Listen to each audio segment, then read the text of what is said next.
So I wanted to give y'all the word God gave me last night, right? So I woke up like, God, like, are you still doing this? Are you still doing this? And I've been asking the God this so many times, it's not even funny. So when I asked him this time, I opened up my Bible and I opened up to 1 Kings chapter 18. Now I read the whole chapter, however, chapter 18 verse 26 and 36 and 37 verses stood out to me.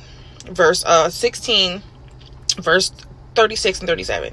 Verse 16 said, "How long will you waver between these two opinions?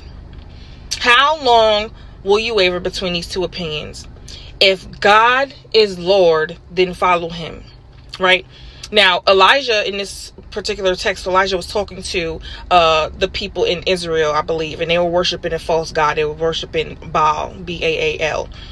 And so these people are worshiping a false god. So Elijah was like, "Yo, we gonna test this out since y'all want to keep playing games. Y'all, we gonna sacrifice a bull. I sacrifice a bull. Y'all sacrifice a bull. We gonna put it on the altar, and we're not gonna set fire to it. We're gonna let our God set fire to it. You gonna ask your God, I'm gonna ask my God." So he let the people go and pick their bull. He let them put it on their sacrifice or whatever, and they was begging their God to set the bull on fire, right? Basically, the sacrifice on fire, so as a burnt offering. So the people are like worshiping and praising their God, and Elijah is taunting them like, "Yo, maybe your God is asleep. Maybe your God is like, maybe he chilling, maybe he traveling, maybe he got something to do. Maybe you should shout a little louder. Go ahead and shout a little louder to get his attention, because obviously it ain't working for y'all." So the people, they prophesy, they prophesy, they trying to they're like cutting themselves, like trying to have blood as an offering, because that's what they do, whatever, doing mad stuff, right? And their God is not answering. So they doing all of this and no fire. So Elijah's like, "All right, y'all, both my turn." Basically, low-key, that's what he said. I'm like paraphrasing.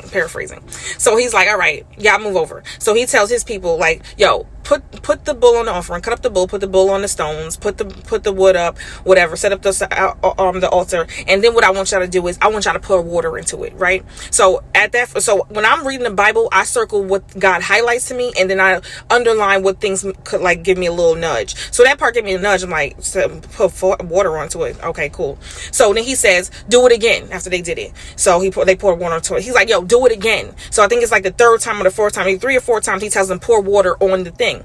So I'm like, okay, at the time last night, it didn't mean nothing to me. So I'm like, but like I said, I underlined it. I kept going. So I got to 36 and 37, and God was like, what did he say to him? Elijah said to God, like, "Yo, God, you show these people that you are Lord. Show these people that I'm standing or I'm doing this because you told me that this is what this is. And you show them that you are God, and you bring their hearts back to you. You bring their hearts back to you," right? So when I read this, I was like, I bugged out, because I'm like, God showing me like, yo, that's vindication, because I want to show these people like that I'm the one that's having you to do this, and there's restoration. So I'm going to have their hearts turned back to you, right? So I'm like, all right, so now I'm open, good. I can go back to sleep. That's the word, right? Then and there. So I reread this later on, trying to read it to my people, just trying to, like, in the shop, just trying to tell them what I read last night. So when I tell y'all, first of all, like the story ain't really nothing to do with what God gave me. God gave me those things like, "Yo, you gonna believe me or not? Stop asking me." And then he was like, "Yo, make your request known to me." Like, so yeah, like I said, I'm reading this back in the shop, trying to like let them know what's going on, right? Like what I read. I get back to the part about the water, and I'm like telling them the story, and I'm like, "Yeah, I underlined this. I'm not really sure what God's saying about the water part, but like I'm rereading it, and it said, the Holy Spirit was like, why would you pour water on something you want to set ablaze, you want to set fire, that you want God to set on fire? Why would you put water to it?" And then Elijah in the text says, "Yo, do it again." So they pour water on it again.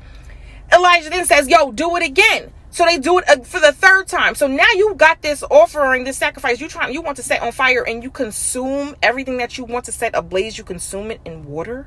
You drench it in water. What? So God showed to me like, "Yo, that is impossible. I'm showing you that I'm doing the impossible, and I'm going to set it up so that it looks impossible, so you know it was me." So I am tripping. I'm in the shop tripping. Like I'm in the shop today. I had to come out here and record this because I'm like, what? So I get to verse 38 and it says, after Elijah prayed what he prayed, the Lord set the offering on fire. And the fire consumed the sticks, the wood, the burnt offering, and it even licked up the water that they poured. The fire, basically, it consumed it. It demolished it. It demolished everything, the stones, the bricks, everything that they set, that they placed on it.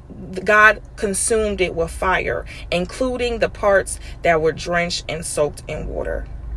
And it said the people shouted and said, your Lord is really Lord, your God is really God. And God was showing me, not only am I doing this, I'm the one that made it look like it's impossible, and everybody is going to know it was me. Anyway, so if you like me, God said, stop asking me. Stop asking me. I am Lord. If you believe I'm a Lord, declare it. First of all, choose ye this day what you're going to serve, which opinion you're going to serve. Your own opinion, their opinion, people's opinions, or you're going to choose me. And then once you decide that, then declare that I am doing this. Declare that.